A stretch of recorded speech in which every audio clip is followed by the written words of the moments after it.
Otep, bien-aimés frères et sœurs, vous connaîtrez la vérité et la vérité vous affranchira. Ça, c'est pas moi qui le dis, c'est la Bible qui le dit. Mais moi, je vous dis mieux. Vous connaîtrez la vérité historique, notamment celle de vos ancêtres kémites, et vous aurez une vision globale de ce que c'est que la vraie souveraineté politique. J'ajoute, vous reviendrez à la spiritualité africaine ancestrale et vous comprendrez les enjeux de l'indépendance économique. Et pour terminer, vous accepterez votre identité culturelle kémite et vous obtiendrez deux choses. La première, c'est la paix. La seconde, c'est le développement, à une condition. L'unité de toute l'Afrique noire, l'unité de tous les Noirs du monde entier.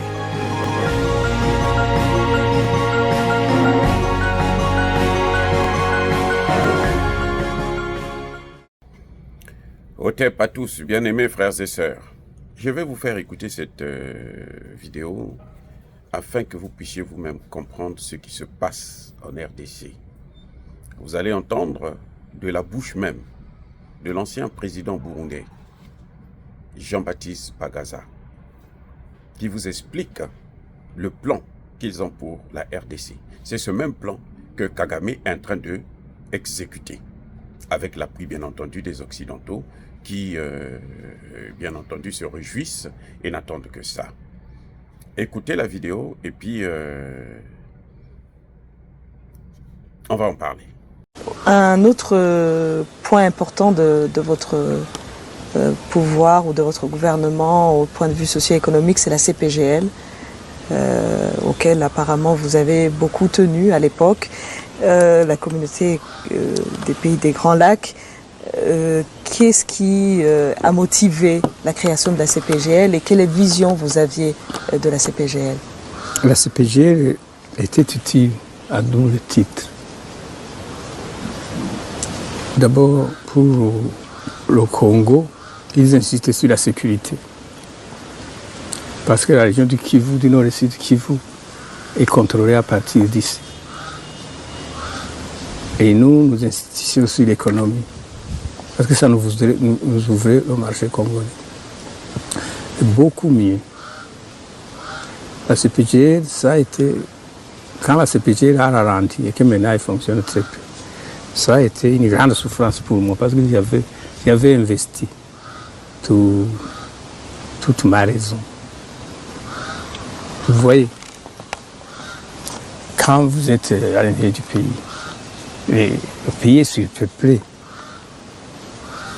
Et quand vous survolez par avion tous les territoires de l'autre côté du Mont Mitombo, parce que je le faisais régulièrement, c'est vide et c'est très beau. C'est aéré, c'est irrigué. Pourquoi ne pas nous installer là-bas et vivre dans une communauté plus vaste? Nous y gagnons doublement la sécurité et l'histoire pour nos populations très nombreuses. L'exemple que je donne, les États-Unis d'Amérique, le Canada ou l'Amérique du Sud, est-ce qu'ils sont mécontents que leurs ancêtres aient émigré de Grande-Bretagne, d'Allemagne ou de France,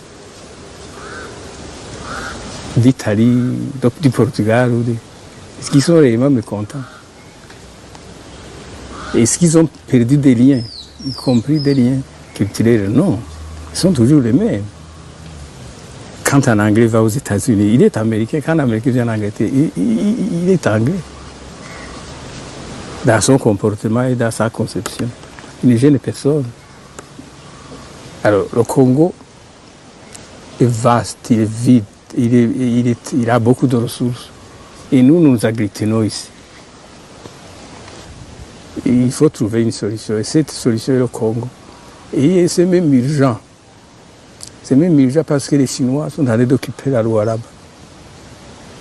Une très belle contrée. Ils viennent avec de l'investissement et puis s'établissent. Et puis deviendront africains, congolais plus tard. Donc vous, votre vision à travers la CPGL, c'était qu'un jour les Burundais puissent migrer aussi vers ces montagnes vides. Mais ils avaient commencé. Donc s'il n'y a plus, si nous sommes dans la CPGL, il n'y a plus moyen de nous battre avec le Congo. L'exemple concret, c'est partout on fait des grands ensembles, partout l'Union européenne. Les amis, cette vidéo est à couper le souffle. Ce que vous voyez là, c'est ça la réalité. Ce qui se passe actuellement au Congo. C'est avantageux pour les Occidentaux de les soutenir, de soutenir Kagame, parce qu'eux, ils savent que derrière Kagame, ils vont exploiter toutes les matières premières du Congo.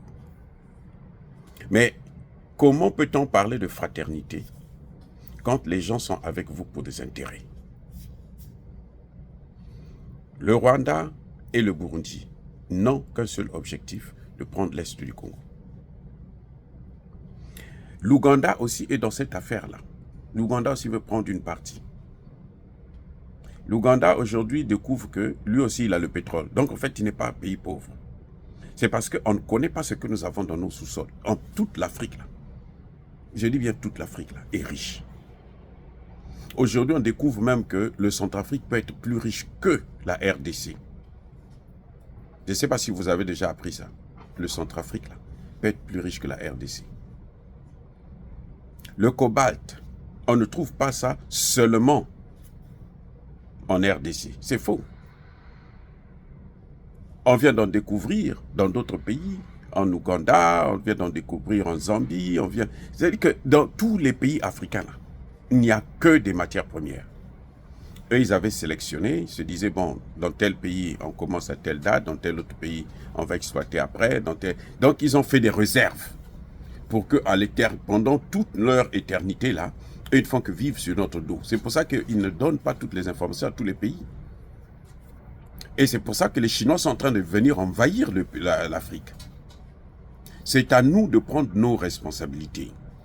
Tshisekedi doit savoir que les pays étrangers, là, ne viendront pas pour l'aider.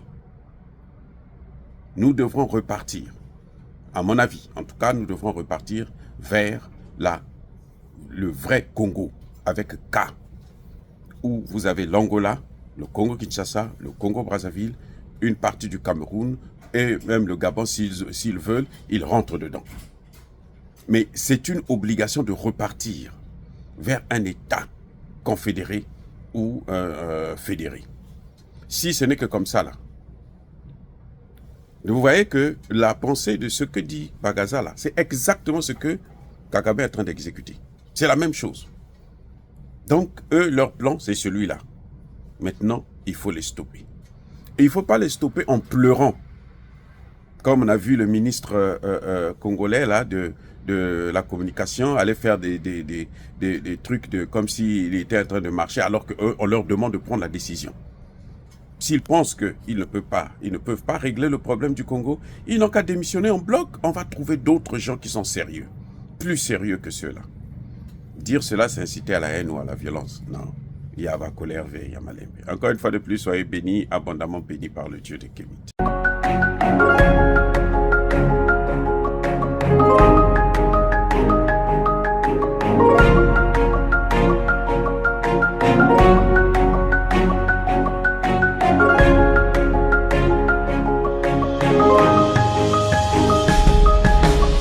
Eux, ils marchent par la foi et non par la vue.